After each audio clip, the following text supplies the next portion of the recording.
E aí galera, tudo bem? Hoje vamos falar sobre as funções do Level Designer. O que é o Level Design? O Level Design é a área responsável pela criação de níveis, locais, missões ou etapas dentro do jogo. Usando o Level Design conseguimos, antes mesmo de programar ou criar alguma arte, já ter uma boa ideia de como vai ser o nosso jogo. Mas antes de tudo, se você quer ser desenvolvedor de jogos assim como eu quero ser, considere se inscrever no canal e ativar aquele sininho, para não perder nada, e deixar um comentário aqui embaixo dizendo: eu vou criar meus próprios jogos. Com o Level Design a gente consegue criar um mapa e consegue dizer o que vai acontecer em determinado lugar desse mapa. Vamos supor que você está jogando um jogo como Subway Surfers, mas tem uma pedra tipo Indiana Jones que vai começar a te perseguir após você entrar em uma tumba. Então você tem que correr desesperadamente para se salvar e chegar a um ponto que você possa passar de fase. Quem determina isso de forma visual é o Level Design. A definição dos puzzles também faz parte do trabalho do Level Design, onde vão ter NPCs, onde vão ter inimigos, por onde o personagem pode ou não passar. Então o Level Design ele é muito importante para nosso jogo, mesmo que ele seja em 3D. Se o personagem tem que percorrer determinado caminho para chegar do ponto X ao Y, quem determina isso é o Level Design. Tipo, todo tipo de jogo tem que ter level design. Criar level design deve ser algo tanto artístico quanto técnico. Não adianta de nada você ter muita beleza no seu jogo se isso não for funcional. Os ambientes que dá para você interagir geralmente tem uma qualidade maior visualmente do que os que não dá para interagir. E isso é proposital. Caso você crie um mapa, esse mapa deve se ter nivelamentos dentro dele.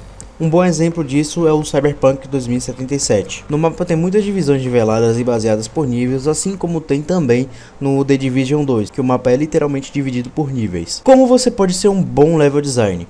Eu vou pôr um exemplo que fiz na tela e vamos falar dele. Foram feitos de forma rápida e objetiva somente para exemplificar uma fase simples, pois ontem mesmo aprendemos sobre isso, né? Eu de forma alguma vou usar isso para criar um jogo agora. Essas imagens que vou mostrar são somente por fins educativos mesmo. É tudo pela ciência. Nesse mapa que eu criei, por exemplo, você pode ver que ali tem onde o player inicia, na parte de cima.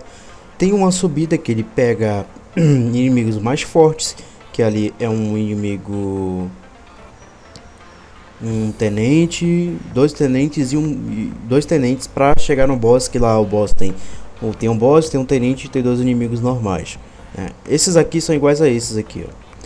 Mas por exemplo, aqui por esse lado já é mais simples, então ele vai enfrentar mais inimigos, porém essa passagem é mais fácil, e depois ele vai ter que enfrentar três tenentes e um boss, sacou? Aqui ele enfrenta dois tenentes e aqui ele enfrenta três tenentes e o boss. Eu fiz de exemplo, isso aqui não é algo que você deve se basear muito, porque querendo ou não é minha primeira vez fazendo esse tipo de coisa, mas é bem simples. Outra informação importante são esses portais, tá vendo essas linhas azuis que tem? São os portais. Quando você vai criar alguma coisa no level design, você deve pensar em tudo, basicamente. No qual vai ser o desafio, se ele precisa fazer algum puzzle para abrir determinada porta, se ele precisa fazer algum puzzle para ganhar algum item, se ele precisa fazer algum puzzle para destravar alguma habilidade, se tem alguma coisa que ele possa dar dano no boss que você precisa derrubar, por exemplo, um lustre em cima do boss, você derruba lá e cai em cima do boss, dá determinado dano. Se tem algumas coisas para ser explodidas e por aí vai, né? Agora vamos para o exemplo 2D. No exemplo 2D, como você pode ver, o player ele começa em um canto determinado, ele pode descer para algum lugar onde tem um pistão que está em vermelho aí para vocês. Nesse caminho ele encontra inimigos também e um tenente, e quando ele consegue derrotar esse tenente, ele consegue usar um pula-pula ali para subir e enfrentar o boss. Já por outro ponto, ele tem como subir aqui, ó, pular direto para essa plataforma, derrotar os inimigos, descer. Eu fiz de maneira meio burra isso, porque eu não prestei atenção que antes era só um caminho, sabe? Para passar não tinha esses espinhos, mas eu quis botar esses espinhos para representar que se ele cair ali ele morre, entendeu? Os espinhos atrás do bicho, porque se ele pular por cima na segunda plataforma, ele cair por ali, ele bate e morre. Aí ele tem que pular de volta lá, enfrentar o tenente, depois ir pro boss. É bem simples isso que eu fiz, mas o que eu quero mostrar para vocês aqui é o seguinte: você deve pensar em todo o desafio, em todo benefício, em toda recompensa que o jogador pode ter. Por exemplo, eu não coloquei nenhuma recompensa aqui nesse mapeamento que eu fiz. Eu fiz ele rápido, eu não pensei nele especialmente dito, eu só fiz uma plataforma central e depois fui imaginando, pô, vai ter uma descida, vai ter uma subida.